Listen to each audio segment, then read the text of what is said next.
Hey people, this is Sharpino here, welcome you guys to week 4 of the PMC League battles and team preps and everything that the PMC prepares to bring to you guys. I fucked up that intro so bad. Today we are doing a team prep to take on the Portland Crobats that we're taking on this week. Unfortunately last week we lost by one Pokemon, but looking over the battle and looking at everything else, I realized I did make quite a few misplays in that battle, so I had to make sure that doesn't happen again, because we could have walked away with the win, but we just made a few misplays last week. For example, not going for the quick attack on the Mega Scissor because that could have killed it. Going for a swap into the Krookodile instead of the Mega Sableye. The Jelson was there. Just some small things like that. You know what, shit happens. But you know what, we played phenomenally, even though we made a handful of misplays. But hopefully we can improve on that and actually come in with the W this week. And actually, funnily enough, looking at my opponent's team this week, I actually do have a little bit more confidence than what I normally would do looking at team. Just because I feel like my team does have a lot of good answers to a lot of his threats.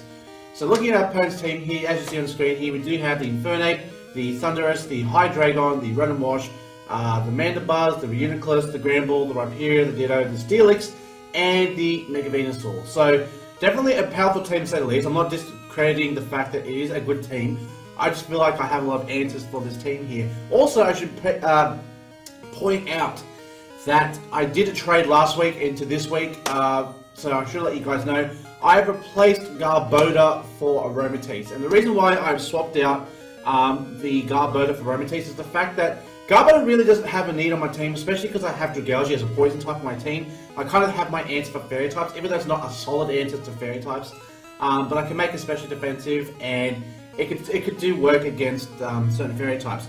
But Aromatisse is good because Aromatisse is a good cleric for the team. For those who don't know, cleric basically means that it's good recovery for the team. It has access to moves like Wish, it has access to moves like Aromatherapy, so it can pass HP onto other Pokemon, it can heal my stats, which, based off my opponent's team having that Thunderous Incarnate, I feel like we are going to need that this week. But in future, just having Aromatisse as a bulky answer as well, just having another defensive on the team, definitely would be great to go along with. So that's going to be my short explanation for the trades for this week here. But let's go ahead and have a look at the team that we are bringing this week here.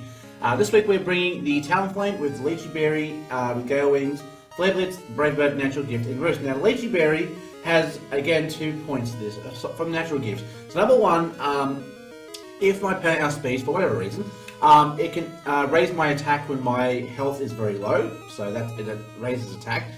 The second thing is with Natural Gift, it turns it into a grass type attack. So for certain Pokemon in his team, like the, let's quickly just have another look at the team. So we've got the Rhyperior and the Run and Wash. I think even the Run and Wash would definitely be the biggest one there. Just so if I feel like I'm going to be walled against these Pokemon here, I definitely have an answer for it in regards to having that Natural Gift grass on there.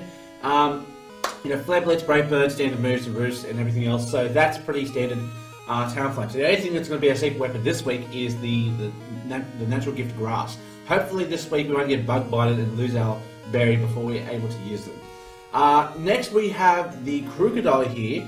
Life Orb with Moxie. Now the reason why I chose Life Orb this week instead of the Choice Scarf, again looking at my opponent's team, sort of the same as last week.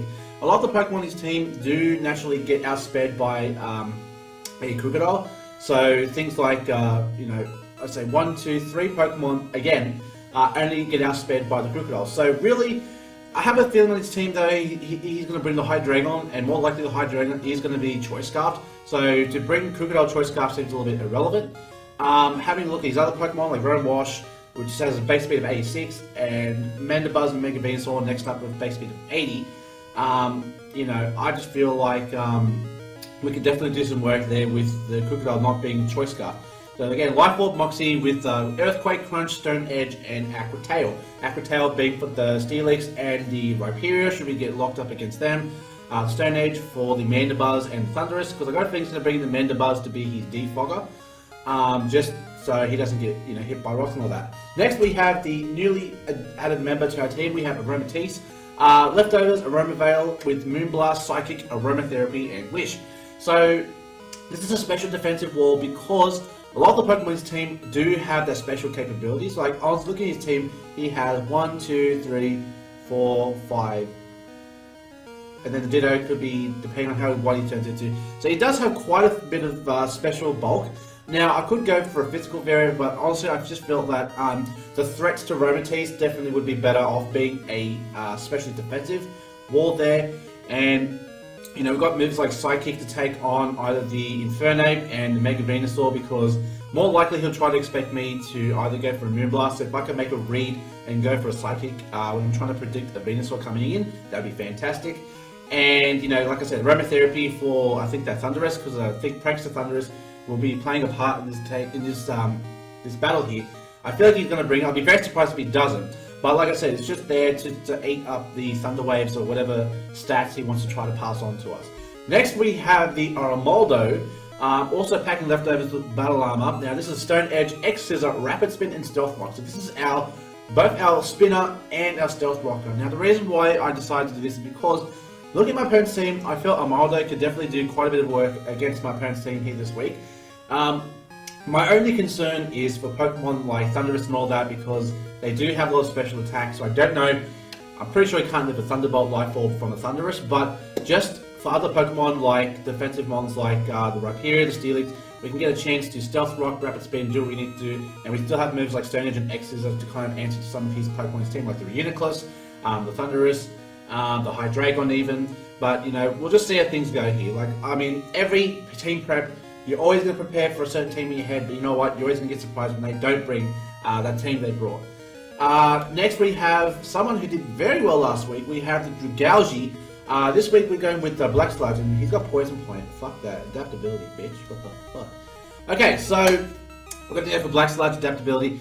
Draco Meteor, Sludge Wave, Shadow Ball, and Skull. Actually, you know what? We should just change that to Toxic Spikes. Even though I know that he has the Mega Venusaur, if we get rid of the Mega Venusaur and we set Toxic Spikes late game, it could do a Toxic setup, like you do Toxic Stall with, you know, Romatees or what have you.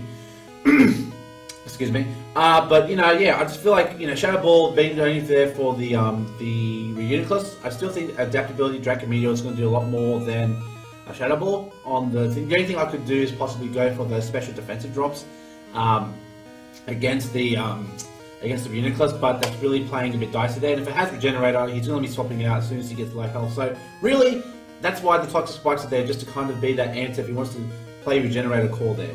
Lastly, we have Celebi. Now this Celebi is going to be run a little bit differently than what I had week 2. Now week 2, I had him there as a bold defensive set. This week, I'm having him as an all-out offensive Pokemon here. So he's got the Nasty Plot, he's got the Dazzle Gleam, Giga Drain, and the Psychic. So basically, this is going to be the answer for the Mega Venusaur. Now, I've calced how much a Psychic does to a Mega Venusaur. Now, if he brings in a specially defensive Venusaur, Nasty Plot Psychic does have a chance to kill. I'm pretty sure it says almost, I think, 80% chance to kill. Now, if it's physically defensive, which I feel like it's going to bring because I do have a lot of physical threats on my team here, we're definitely going to have a good time, because it just means that Nasty Plot Psychic definitely has a chance to kill. And the other thing I like as well is the fact that, you know, he does get, like I said, he does get leftovers, he does outspeed, and we've also capped for how much a Choice Scarf Dark Pulse from Hydreigon is going to do, and it's going to do roughly about 80% because I'm not HP invested. I'm all special attack, special attack and speed. So this is going to be an interesting week to say the least. To say hopefully that my plans do come through here, and hopefully we can come with a win. Try to come up with that even. I mean, I hate breaking even, but you know what? I would rather break even than lose. So hopefully we do well against the Portland Crobats, and stay tuned for the Wi-Fi battle. Get behind the Sydney Krookodiles. Make sure you like the video to show your support and follow the Sydney Krookodiles. But also check out the other coaches as well, which are linked in every one of my videos. I'm kind of losing it here. But also check out the other coaches, because I'm pretty sure they would appreciate your support as well. Because like I said, not a lot of us are like good battlers. Like, I know some of us are actually good Wi-Fi battlers, but some of us are not, like myself. But you know what? We just use our power of, I would say, just, you know, use logic and what we have and what possible scenarios we can plan for. And that's why I've been actually using caps a lot more, because like I never used to do that in season 1, but in this season I've been applying the caps pretty well here. So hopefully we do well. Stay tuned for the Wi-Fi battle, and until next time, I'll see you guys. Stay safe, stay sharp, and I'll catch you guys all next time. Later!